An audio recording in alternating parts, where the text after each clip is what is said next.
Hey everyone, it's Susan Pierce Thompson and welcome to the weekly vlog. I'm excited to be here with you today. I sometimes don't date my vlogs, but sometimes I do. And in this one I'm going to because we're leading up to American Thanksgiving. And, I know that not everyone in the Bright Line Eating tribe lives in America. 10–15% of you don't. So if you're not in America, just take what I'm about to say as food for thought for other types of holidays, special occasions, celebrations, birthdays, travel, etc., because it's going to apply. For those of us who are staring down the face of Thanksgiving coming up here in just over a week, I just wanted to offer some perspectives. This morning, I was on the accountability call, which is something that we do for Bright Lifers. These are people who finished the Bright Line Eating Boot Camp and have opted to stay close to the mothership and stay in an active, supportive Bright Line Eating community long term. And every morning we get on the phone together at 7 a.m. Eastern live and do what's called the accountability call. It's at 8 a.m. on the weekends. Anyway, and I know that's really early in California and stuff, but it's always recorded so that you can listen to it at any time. So I was on the accountability call. The way that call works is that we, go through some specific behavioral commitments. Did you eat what you committed to eat? Do you have your food written down for today? Have you meditated, etc.? And then people raise their hand and I take questions. Now I have two amazing staff members, Marianne Marsh and Lynn Colston, who do the accountability call when I can't, if I'm sick or I'm traveling or whatever. But between the three of us, we keep it going year round. Basically, all year long except for the slice of time that the staff of Bright Line Eating all gets together to plan out the next year. That's coming up here in early December where we will all be together and we're not going to do the accountability call on those days. So it's like roughly 7 or 8 days a year that we take off. The rest of the year we do them, rain or shine, holiday or no holiday, on Thanksgiving, on Christmas, on New Year's, on whatever your holiday is, all those days we do the accountability call. And today someone raised their hand and they just expressed gratitude for getting off the resuming merry-go-round. She didn't use those words, the resuming merry-go-round, but there's some kind of hell that some of us can slip into when we get into a pattern of breaking our bright lines and then resuming. I will maintain until my dying breath that learning how to resume gracefully, successfully, quickly, without a lot of self-flagellation or self-abuse is just a really important skill to have, to bring self-compassion into the mix and to understand that, we just weren't made out of perfect cloth. Perfection is just not something that human beings have ever been super good at, right? We're good at all kinds of stuff. Extended stretches of perfection, not one of them. So learning how to resume is super important. And there's a specific kind of torture that comes into play when you get into a loop of breaking and resuming, breaking and resuming, breaking and resuming. I can speak to this from a lot of experience because over the last 2 years, that's kind of the loop I've been in. I've had stretches of months where I haven't broken my bright lines, and then I've had stretches where I'm breaking them more on the order of days or weeks, and I'm resuming and resuming and resuming. And it is, it is hard. It's hard on the body, it's hard on the mind, it's hard on the self-esteem, it's hard on the time. I just don't have, that's what I often say, I don't have time for this shit. I really don't have time to be eating and recovering from eating. My schedule does not have room for that. And what happens over time is this specific form of sort of hopelessness and desperation and lack of self-confidence sets in. Because what one faces is, I know I can have a bright line day today, but I don't trust myself to have a bright line day day after day after day after day, right? It's a different thing. Any given day I can have a bright line day, but to string them together for long stretches of time. So it's like I lose faith in the future Susan who has to choose For me, the biggest monkey wrenches are travel and restaurants, for sure. Absolutely, for sure. Travel and restaurants. Followed closely by an overly packed schedule, which is, something I've been sharing here on this vlog that I'm alleviating. I'm trying to create a lot of space in my life. For me, when I get on the road and I'm traveling and I'm eating out in restaurants, it's a lot harder to stick with the Bright Line eating program day after day after day. It's wearing, and I travel and I eat out with my kids, which creates a specific three kids under the age of 10. It creates a certain brand of chaos and distraction and sort of insanity in a restaurant situation where it's very hard to sort of stay grounded in my center. Very similar, actually, to a public occasion where there's like a baby shower or a wedding or whatever, where there's all kinds of people, there's all kinds of human interactions to navigate, there's all kinds of potentially awkward socialness or things like that, and then uncertainty around the food thrown into the mix. Are they serving this? When are they serving? What are they, all that sort of stuff, trying to keep track of food under those circumstances. It's very wearing on willpower. So I say all this, let me circle back to this person who raised her hand on the accountability call this morning. I haven't asked for her permission, so I'm not going to share her name. But basically what she said was that she's so grateful that she got off that merry-go-round of resuming, and she had a deep surrender. And for her, the nature of the surrender was being willing to let go of the exceptions, being willing to let go of trying to do it her way, being willing to just surrender to the plan as it's outlined and just eat what she committed to eat. And it also went along with dramatically upping her social support. And she said, Susan, you're so right. It's all about social support. Like, if you want to do this Bright Line eating thing well and with ease and long term, you got to get a lot of social support, more than you think. So she's been doing that, and she's been keeping her bright lines. And, I asked her, she lives in Massachusetts, so I said, Thanksgiving's coming up. What are you thinking about Thanksgiving? And she said, I'm thinking I'm going to eat exactly what I eat any other Thursday.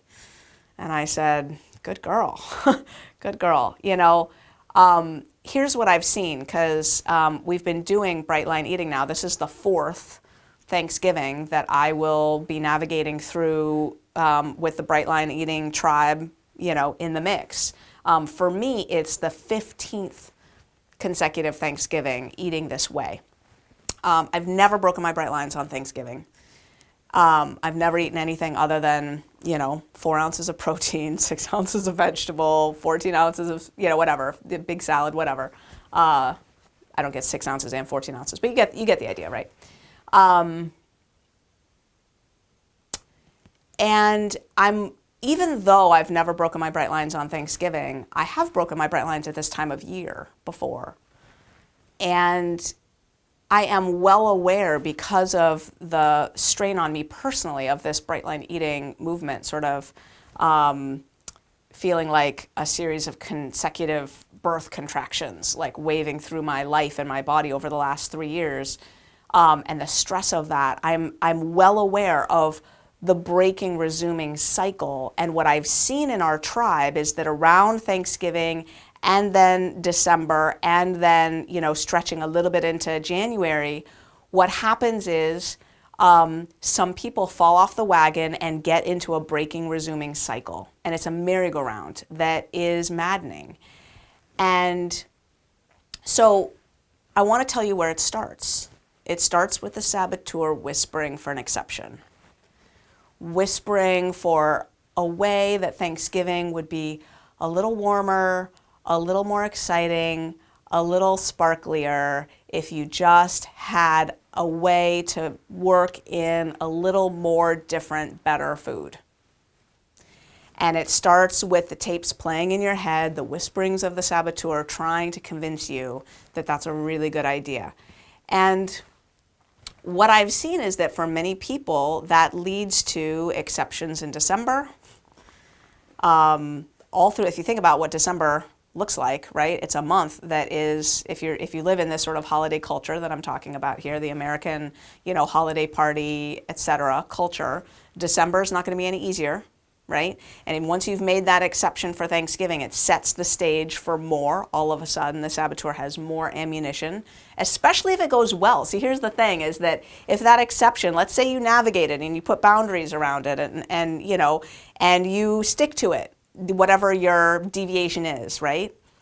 That's almost as bad as it going badly, because what happens then is your saboteur has more ammunition to convince you to do more exceptions later, right?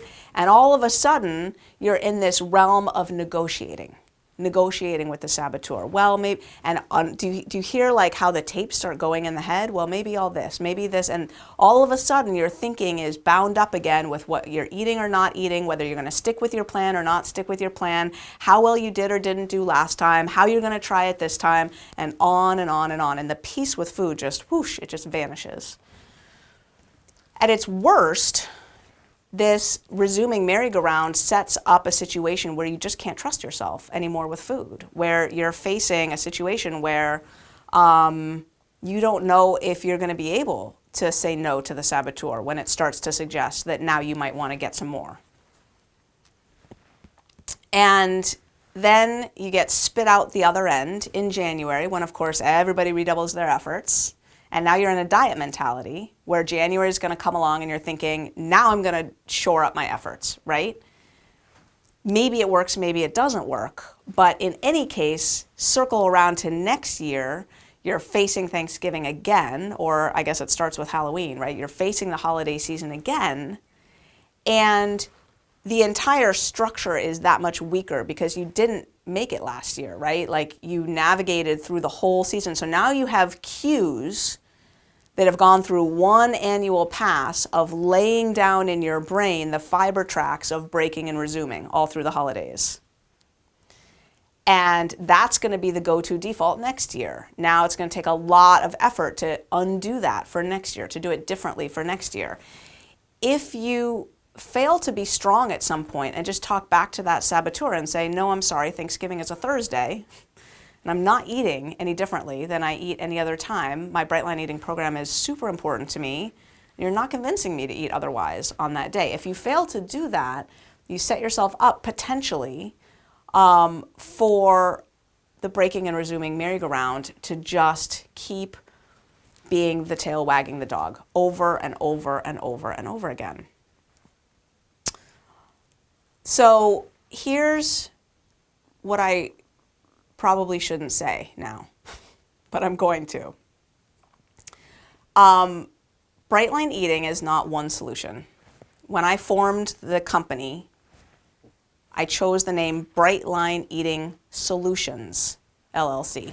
That's the name of the company, Bright Line Eating Solutions, LLC.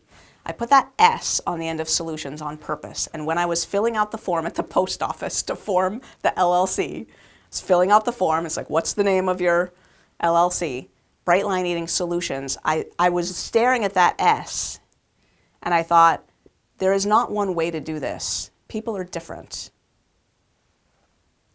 And we need to have a program that's inclusive and that allows people, no Bright Line Eating police, it allows people to figure out what works for them from the inside out, from a place of inner integrity. You are responsible for your program. So what I'm going to say is it might be the case that a deviation works for you. There are people I know of who have specific deviations. They've told me about them and I've been like flabbergasted. You do what on a daily? Okay. And that it works for them. It doesn't escalate. It doesn't make them crazy. It doesn't lead to other deviations. It's this little thing that they do and, you know, and it works for them. And that's where the saboteur has the most ammunition because it's going to try to convince you, but this will work. This will work. Just this little deviation. It'll stay contained. And who am I to say? Maybe it will work for you, right? What I can share is that the susceptibility scale gives you the best evidence for whether or not that type of approach is likely to work. The higher you are on the susceptibility scale, the less likely it's going to serve you to make deviations. That's exactly what that scale tells you. The higher your number, the less likely you are going to be well served by deviating from the plan. That's what it means. This woman that I talked to this morning on the accountability call, I asked her what her susceptibility score was, because she was clear that from the beginning she'd been under the impression that she could do it differently than other people and she didn't need to work the plan as outlined. And she's like, oh, I'm a 10 plus plus plus. And I was like, oh, because, you know, usually it's folks who are lower on the susceptibility scale who sort of start off the journey thinking, well, I don't have to do it all the way it's outlined because I'm not, I mean, Susan Pierce Thompson, she's ridiculous. Like, her brain is off the hook. Like, I don't have a brain like that, so I can do it a little differently. She's like, oh no, yeah, I have a brain just like yours. So I invite you to look carefully at your susceptibility score as the holidays come around. And if you have a high number, if your brain is super susceptible to the pull of those addictive foods, and quantities, by the way, which are right there in the mix, and monkeying around with your food plan, I invite you to consider trying the holidays differently, which means trying it the Bright Line Eating way. Try just writing down your food and eating only and exactly that, and then look to see if you can create the warmth, the sparkle, the fabulousness that you're really aching for in that holiday from gratitude, from human connection, from showing up fully to be of service to the people that you're around on those days. And just see if you don't lay your head on the pillow at the end of the night feeling like bliss is just bursting out of every cell of your body. Just see. I dare ya. I double dog dare ya to join me for a Bright Line Eating Thanksgiving. And that's the weekly vlog. I'll see you next week.